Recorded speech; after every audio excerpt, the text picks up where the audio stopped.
ஆள் இருக்கிறது தெரியாது. அப்படி வாழவர்களை கொண்டு அல்லாஹ் நம்மளை காப்பாற்றி கொண்டிருக்கிறார். அவர்கள் பார்க்க முடியாது என்று நபி ஸல்லல்லாஹு அலைஹி வஸல்லம் அவர்கள் சொன்னார்கள். சொல்லிட்டு அந்த சம்பவத்தில் வருது, அபூபக்கர் சொல்றாங்க, அதை மெய்ப்படுத்துற மாதிரி அவர்கள ஒருத்தன் கீழே உட்கார்ந்து அவங்கள நோக்கி சிறுநீர் கழிக்கிறானா. அப்ப சொல்றாங்க ரசூல் ஸல்லல்லாஹு அபூபக்கர் சொல்றாங்க, சிறுநீர் கழிக்கிறானே, நம்மளை பார்த்துருந்தா நமக்கு நேரம் மூஞ்சி சிறுநீர் கழிப்பான அவன் பார்க்கல. அதாவது அந்த குகைக்கு நேரம் நின்றுகிட்டே இருக்கிறவன் என்ன செய்யறாங்கன்னா அந்த இடத்துல உட்கார்ந்து சிறுநீர் கழிக்கிறான். சிறுநீர் கழிக்கிறவன் கரெக்டா உட்கார்ந்துட்டான், பொசிஷன் கரெக்டா இருக்கு. முதல்ல சிறுநீர் கழிச்சிருக்க மாட்டான், சிறுநீர் கழிச்சு இருந்து கூட அவனுக்கு நம்ம தெரியலையே, தெரிகிற அளவுக்கு நேரம் வந்துடும். நிக்கிற ஒருத்தன் சிறுநீர் கழிக்கிறதுக்கா உட்கார்ந்தான்னு சொன்னா குகை வாசல்ல கரெக்டா பார்வைப்பட்டுரும். அப்படி இருந்து நம்மளை பார்க்க முடியல என்று அபூபக்கர் அவர்கள் அதை மெய்ப்படுத்தி காட்டுறாங்க. அதனால அந்த குகையில் நடந்த சம்பவம் என்னன்னு கேட்டா, அல்லாஹ் மலக்குகளை அனுப்பி முகமது யாருகளையும் படாம மறைச்சிருங்க, அந்த குகையில் இருக்கிற தெரியக்கூடாது, காப்பாற்ற உங்க பொறுப்புன்னு நியமிச்சுட்டான். அதான் நடந்திருக்கே தவிர இந்த மாதிரி நடக்கவில்லை என்பது தெரிந்து கொள்ள வேண்டிய இன்னொரு விஷயம். அதுக்கடுத்து என்ன செய்வாங்கன்னு கேட்டா, இந்த குகையில இருந்த சம்பவத்திலேயே இன்னொரு பொய்யான தகவல் சொல்லுவாங்க. அபூபக்கர் உள்ள போனாங்களாம், போன உடனே குகையில நிறைய இந்த பாம்பு பொந்துகளா இருந்துச்சான். இருக்கிற ட்ரெஸ் எல்லாம் கிழிச்சு கிழிச்சு ஒவ்வொரு துவாரமும் அடைச்சிட்டு வந்தாங்களாம். ஒரே ஒரு துவாரம் மட்டும் அடைக்கிறதுக்கு துணி இல்லையா, கரெக்டா எல்லாத்தையும் கிழிச்சுக்கிட்டு வச்சாச்சான். ஒரே ஒரு துவாரம் மட்டும் இருக்குதான், அதை அடைக்கிறதுக்கு துணி இல்லையா. உடனே அபூபக்கர் என்ன பண்ணிட்டாங்களா, அவங்களுடைய உள்ளங்கால் குதிகால் இருக்குல்ல, குதிகாலை வச்சு ஒரே அமுக்கு அமைக்கிட்டாங்களா. அந்த ஓட்டையில நிறைய ஓட்டைய, குகைக்குள்ள நிறைய ஓட்டையா இருக்கான். அதெல்லாம் பாம்பு பொந்துக்கலாம். அந்த பாம்பு பொந்துக்குள்ள பாம்பு வந்துடக்கூடாதுங்கிறதுக்காக வேண்டி அபூபக்கர் அவர்கள் தம்முடைய ஆடையை கிழித்து கிழித்து அந்த துவாரங்களை அடைத்தார்கள். ஒரு துவாரத்துக்கு துணி பத்தலன்ற உடனே காலை கொண்டு அடைச்சிட்டாங்க அப்படின்னு வருது. அப்ப ரசூல் ஸல்லல்லாஹு அலைஹி வஸல்லம் என்ன பண்றாங்கன்னு கேட்டா, அவங்க தொடையில படுத்து கிடக்குறாங்களாம், அபூபக்கருடைய தொடையில படுத்து தூங்குறாங்க. அப்ப ரசூல் ஸல்லல்லாஹு அலைஹி வஸல்லம் முடிச்சிடக்கூடாதுங்கிறதுக்காக வேண்டி அவங்க காலை வச்சுக்கிட்டே இருக்கிறாங்க. அந்த காலில் பார்த்து பாம்பு பயங்கரமா அபூபக்கருடைய காலில் தீண்டி விட்டது. சின்ன விஷம் தலைக்கு ஏறலாம். ஆனா அபூபக்கர் என்ன செய்யல, ரசூலுல்லாஹ்வுடைய தூக்கத்தை கெடுத்துடக்கூடாது, தூங்குறாங்களே அப்படிங்கறதுக்காக சகிச்சுக்கிட்டு இருக்கிறாரு. அதெல்லாம் மிஞ்சி போன பிறகு என்ன ஆகுதுன்னு கேட்டா, அவருடைய கண்ணீர் வடிந்து ரசூலுல்லாஹ்வுடைய முகத்துல பட்டவுடனே திடுக்கிட்டு, என்னப்பா ஏன் அழுகுற அப்படின்னு கேட்கிறாங்க. அப்ப இந்த மாதிரி மேட்டர் இருந்தவுடனே ரசூல் ஸல்லல்லாஹு அலைஹி வஸல்லம் அந்த உமிழ் நீரை தொட்டு வச்சாங்களா. அதனால மௌத்தாவதுக்கு காரணம் அபூபக்கர் மௌத்தாவர வரைக்கும் அந்த விஷத்தினுடைய பாதிப்பு அவங்களுக்கு இருந்தது என்று ஒரு கதையை பரவலாக சொல்லுவாங்க. இந்த கதையும் சரியான கதையை சொன்னா சரியான கதை இல்லை. இது எந்த விதமான ஏற்கத்தக்க ஆதாரப்பூர்வமானது கிடையாது. இப்னு கதீர் அவர்கள் சொல்றாங்க, ஃபி ஹாதா சியாக்கி கராபத்தும் வ நகாரத்தும், இந்த சம்பவத்தில் நிறைய ஒரு அதாவது நம்ப முடியாத செய்திகளும் ஆதாரமற்ற செய்திகளும் இதுக்குள்ள அடங்கி இருக்குங்கிறாங்க. இதுல முக்கியமா கவனிக்க வேண்டிய விஷயம் என்னன்னு கேட்டா, ஒரு பாம்பு நம்மளை கடிச்சிருச்சுன்னு சொன்னா ரசூலுல்லாஹ்ட்ட பாடம் கத்தவங்க அவங்களுடைய தோழர் தூக்கத்தை எழுப்பக்கூடாதுன்னு சாவுவாங்களா? பாம்பு கடிச்சா செத்து போயிடும்னு தெரியும். ரசூலுல்லாஹ் படுத்துக்கணும், அல்ல ஒரு எந்திரிங்க பாம்பு கடிக்க சொல்ல வேண்டியதானே. இதான் மனிதனுடைய இயல்பு. இப்படி செய்யற காரணத்தினால் ரசூலுல்லாஹ்வுடைய முகபத்தில் எந்த ஒரு குறையும் வந்திருக்காது. பாம்பு கடிச்சிருச்சுன்னா பாம்பு கடித்தால் என்ன செய்ய வேண்டும் என்று ரசூலுல்லாஹ் நம்ம கற்றுத் தந்திருக்கிறாங்க. தொழும்போது கூட விட்டுட்டு போய் அடிக்க சொல்றாங்க. நம்ம தக்பீர் கட்டி தொழுது கொண்டிருக்கிறோம், பாம்பு ஓடுது, இதை அடிக்கலைன்னா நமக்கு பிரச்சனை ஆயிரும்னா தொழுகையை விட்டுட்டு போய் என்ன செய்யலாம், பாம்பை கொள்ளலாம். அப்படி சொல்லக்கூடிய ஒரு மார்க்கம் இது. அப்படி இருக்கும்போது அபூபக்கர் அப்படி பாம்பு கடிச்சையும் கூட அதை பத்தி கண்டுக்கிறாம பல்ல கடிச்சுக்கிட்டு இருந்து விஷம் ஏறுற வரைக்கும் இருந்து அவங்கள மீறி அந்த ஒரு சொட்டு கண்ணீர் விழுந்த உடனே எந்திரிச்சாங்கன்னு சொல்வது இருக்குது. இதெல்லாம் நபிகள் நாயகம் ஸல்லல்லாஹு அலைஹி வஸல்லம் அவர்கள் பெயரால் இட்டுக்கட்டப்பட்ட செய்தி என்பதற்கு ஒரு பெரிய ஆதாரமா இருக்குது. அதே மாதிரி ரசூல் ஸல்லல்லாஹு அலைஹி வஸல்லம் பெயரால் இட்டுக்கட்டப்பட்ட செய்திகள்ல முக்கியமான என்னன்னு கேட்டா, முந்தா நாள் கூட நீங்க பார்த்திருப்பீங்க டிவியில ஒருத்தர் அந்த சம்பவத்தை பேசுறாரு. இஸ்லாமிய நிகழ்ச்சி தான் அதுவும். அதுல அவர் பேசுறாரு, என்ன பேசுறாரு, நபிகள் நாயகம் ஸல்லல்லாஹு அலைஹி வஸல்லம் அவர்கள்ட்ட கிறிஸ்தவர்கள் பேசிட்டு இருக்கிறாங்களாம். நபிகள் நாயகத்திட்ட மஸ்ஜித் நபவியில கிறிஸ்தவ சமுதாயத்தினர் என்ன செய்யறாங்க, பேசிக் கொண்டிருக்கிறார்களாம். பேசிக்கிட்டே இருக்கும் பொழுது அந்த கிறிஸ்தவர்களுடைய பிரேயத்தையும் வந்துருச்சான். பள்ளிவாசல்ல பேசிக்கிட்டே இருக்கும் பொழுது கிறிஸ்தவர்களுடைய அந்த வணக்கம் செய்வதற்குரிய நேரம் வந்து விட்டலாம். உடனே அவங்கள நபிகள் நாயகம் புரிஞ்சுக்கிட்டாங்களாம். ஆகா, இவங்க நெளிகிறாங்க, அவங்க வணக்கத்துக்குரிய நேரம் ஆச்சுங்கிறதுனால ரொம்ப என்ன செய்யறதுன்னு யோசிக்கிறாங்கன்னு சொல்லிட்டு ரசூலுல்லாஹ் சொன்னாங்களாம், கவலைப்படாதீங்க, நீங்க இங்கேயும் உங்களுடைய பிரேயர் பண்ணிக்கிறீங்க, மஸ்ஜித் நபவியிலேயே என்னுடைய பள்ளிவாசல நீங்க என்ன செஞ்சுக்கிறீங்க, உங்களுடைய வழிபாட்டு முறைப்படி நீங்க வணங்கிக்கிறீங்க அப்படின்னு ரசூல் ஸல்லல்லாஹு அலைஹி வஸல்லம் சொன்னாங்க. பார்த்தீர்களா, இது வல்லவா மனிதநேயம். இப்படி ரசூலுல்லாஹ்வுக்கு புகழ் சேர்க்கிறோங்கிற பேர்ல இது இஸ்லாமிய நிகழ்ச்சி. இஸ்லாமிய நிகழ்ச்சி என்ற பெயரில் இது வந்து ஒளிபரப்புறாங்க. இது மாதிரியான ஒரு சம்பவம் ரசூலுல்லாஹ் காலத்துல நடந்துச்சா? யாராவது பேசிட்டு இருந்தாங்களா? அப்ப வந்து பள்ளியில போய் தொழுவ சொன்னாங்களா? இந்த சம்பவம் நடக்கல. அது இது நல்லதும் கிடையாது. இஸ்லாம் என்பது வந்து அது ஒரு கொள்கை. அந்த கொள்கைக்கு ஏற்றபடிதான் ரசூலுல்லாஹ் நடப்பாங்களே தவிர அதுல காம்ப்ரமைஸ் வளைஞ்சு கொடுக்கறதுலாம் கிடையாது. இஸ்லாமிய கொள்கையை பொறுத்த வரைக்கும் எப்படி சொல்லுதுன்னா, லா இலாஹன்னு சொல்லு, வணக்கத்துக்குரியவன் அல்லாஹ்வை தவிர யாரும் இல்லைன்னு சொல்லக்கூடிய ஒரு மார்க்கம். அல்லாஹ் வணக்கத்துக்குரியவன், மற்றவங்க வணக்கத்துக்குரியவங்கன்னு சொல்லக்கூடிய ஒரு மார்க்கம் கிடையாது. வணக்கத்திற்குரியவன் அல்லாஹ்வை தவிர யாரும் இல்லை என்று சொன்னா அதுக்கான எந்த விதமான ஒரு அனுமதியும் அங்கீகாரமும் இஸ்லாம் சட்டப்படி வழங்காது.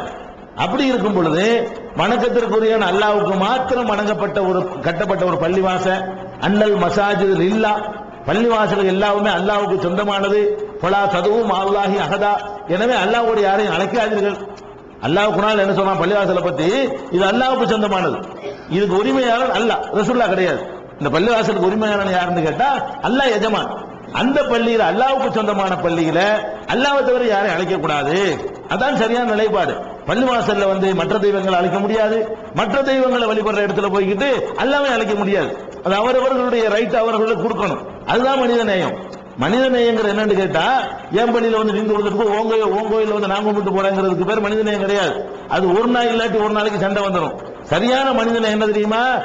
ஏன் வழிபாட்டு தலத்தை ஏன்ட்ட விட்டுருப்பா, அந்த உரிமையை காப்பாத்துறதுக்கு நீ பாடுபாடு, ஓ வழிபாட்டு தலத்துல வந்து எதுவும் ஏற்படாம நான் பாத்துக்கிறேன். அப்படிதான் ரசூல் ஸல்லல்லாஹு அலைஹி வஸல்லம் அவர்கள் மனித நேயத்தை உண்டாக்குனாங்களே தவிர இதுல வந்து நீங்க பண்ணிக்கிட்டு போங்க, நீங்க இங்க சர்ச்சில் செய்யற வழிபாட்டை பள்ளிவாசல்ல பண்ணுங்க ரசூலுல்லாஹ் சொன்னதும் இல்ல. எந்த ஒரு சர்ச்சுக்குள்ளேயும் நுழைஞ்சு நீங்க எல்லாம் தொழுதுக்கிறங்க நமக்கு அனுமதி கொடுக்கவும் இல்லை. அவரவர் லக்கும் தீனுக்கும் வலிய தீன் தான். அவங்கவுங்க மார்க்கத்தை அவங்க கடைபிடிச்சிட்டு போகணுமே தவிர ஒருத்தர் வந்து இன்னொருத்தருக்காக தன்னுடைய மார்க்கத்தை விட்டு கொடுக்கணும், வளைஞ்சு கொடுக்கணும் என்ற சித்தாந்தத்தை ரசூலுல்லாஹ் சொல்லவே இல்லை. ஆனால் ரசூல் ஸல்லல்லாஹு அலைஹி வஸல்லம் பேர்ல வந்து இப்படி ஒரு கதையை மீலாது விழாக்களுக்காக வேண்டி, பிற மதத்தவர்களை கவர்றதுக்காக வேண்டி இந்த தத்துவத்தை வந்து தப்பான ஒரு தத்துவத்தை மக்கள் மத்தியில் விதைக்கிறாங்க.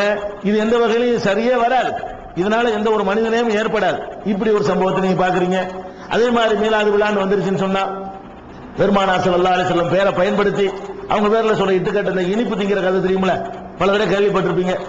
ஒரு அம்மா வந்தா, நபிகள் நாயகம் எப்படிப்பட்டவர் தெரியுமா? மீலாது விழாவுல நபிகள் நாயகம் எப்படிப்பட்டவர் தெரியுமா? அவர் சொன்னதை செய்வார், செய்ததை சொல்வார். இது ஓகே, இந்த தத்துவம் ஓகே. அதுக்கு சொல்ற ஆதாரம் என்ன தெரியுமா? ஒரு பையன் வந்து ரொம்ப இனிப்பு சாப்பிட்டுட்டு இருந்தானா. இனிப்பு சாப்பிட்டோன்னு அவங்க அம்மா எவ்வளவு சொல்லி பார்த்தாங்களாம், கேட்கவே இல்லையா. அவனை அழைச்சிட்டு வந்துட்டாங்களாம். யார்கிட்ட? நபி ஸல்லல்லாஹு அலைஹி வஸல்லம் கூட்டிட்டு வந்து இந்த மாதிரி சொல்லு கேட்க மாட்டாங்கறான், ரொம்ப இனிப்பு சாப்பிடுறான், நீங்க தான் கொஞ்சம் பார்த்து சொல்லணும் அப்படின்னு சொன்னாங்களாம். அவர் ரசூலுல்லாஹ் என்ன பண்ணாங்களாம், நாளைக்கு கூட்டிட்டு வாங்க அப்படின்னு சொல்லிட்டாங்களாம். நாளைக்கு ஒரு வாரம் கழிச்சு கூட்டிட்டு வாங்கன்னு சொல்லிட்டாங்களாம். ஏதோ ஒரு வாரம் கழிச்சு ஏதோ மந்திரம் செய்ய போறாங்கன்னு அம்மா கூட்டிட்டு போயிருச்சான். திருப்பி ஒரு வாரம் கழிச்சு திருப்பி வந்த உடனே தம்பி இனிப்பு சாப்பிடாதன்னு சொன்னாங்களாம். அவ்வளவு சொன்னாங்களாம். அன்னையில விட்டுட்டானாம், இந்த இனிப்பு சாப்பிட இந்த பையன் விட்டுட்டானா. அப்ப அந்த அம்மா கேட்டாங்களாம், இது சொல்ற ஒரு வாரம் தேவையா? வந்து கேட்கும்போது அன்னைக்கே சொல்லிருக்கலாமே, இனிப்பு சாப்பிடாதுன்னு அன்னைக்கு நீங்க சொல்லிருக்கலாமே, இதுக்காக வேண்டி ஒரு வாரம் டைம் எடுத்துக்கணுமான்னு கேட்கும் பொழுது ரசூலுல்லாஹ் சொன்னாங்களாம், அப்ப நானே நிறைய இனிப்பு சாப்பிட்டு இருந்தேன், அந்த நேரத்தில் இனிப்பு சாப்பிடான்னு எப்படி சொல்ல முடியும்? அதுக்காக வேண்டி இந்த ஒரு வாரமான இனிப்பெல்லாம் குறைச்சி நான் என்னை கரெக்ட் பண்ணிக்கிட்டு இப்ப நான் என்ன செஞ்சேன், அந்த அறிவுரையை சொன்னேன் இப்படின்னு ஒரு கதையை மேடையில் வாசிச்சுட்டு உடனே ரசூலுல்லாஹ் புகழ்ந்துருவா. பாத்தீங்களா நபிகள் நாயகம் எவ்வளவு அப்படின்னு பாராட்டுவாரு.